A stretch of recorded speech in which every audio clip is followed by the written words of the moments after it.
Hey there, Snapchat users. If you're frustrated because your messages are stuck on pending, even though you're already friends with the person, you're not alone. This is a common issue that can stem from network problems, app glitches, or even server-side hiccups. In this video, we'll walk you through simple, step-by-step fixes to get your snaps sending smoothly again. Let's dive right in. First things first, check your internet connection. Make sure you're on a stable Wi-Fi network or have a strong cellular signal. Snapchat relies heavily on real-time data, so if your connection is spotty, messages might not send.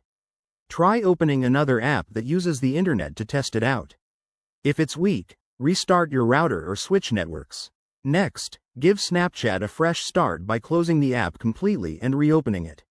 On most devices, you can do this by swiping up from the bottom and closing the app from the Recent Apps menu.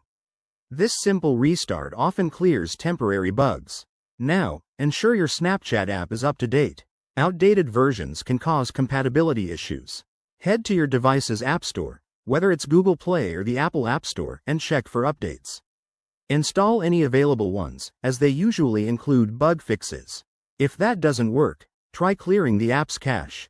For Android users, go to Settings, Apps, Snapchat, Storage, Clear Cache. iOS users might need to offload the app or restart their device. This removes temporary files that could be causing the problem. Another effective step is to log out of Snapchat and log back in.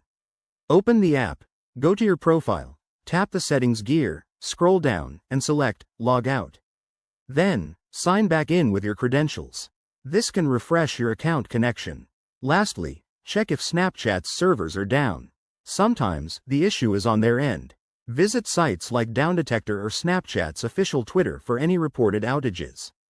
If everything checks out on your side and it's still pending, wait a bit or contact Snapchat support. There you have it. Easy fixes to resolve that pesky pending message problem. Give these steps a try, and you should be snapping away in no time. If you found this helpful, hit that like button, subscribe for more tech tips, and drop your questions in the comments below. Thanks for watching, and see you next time.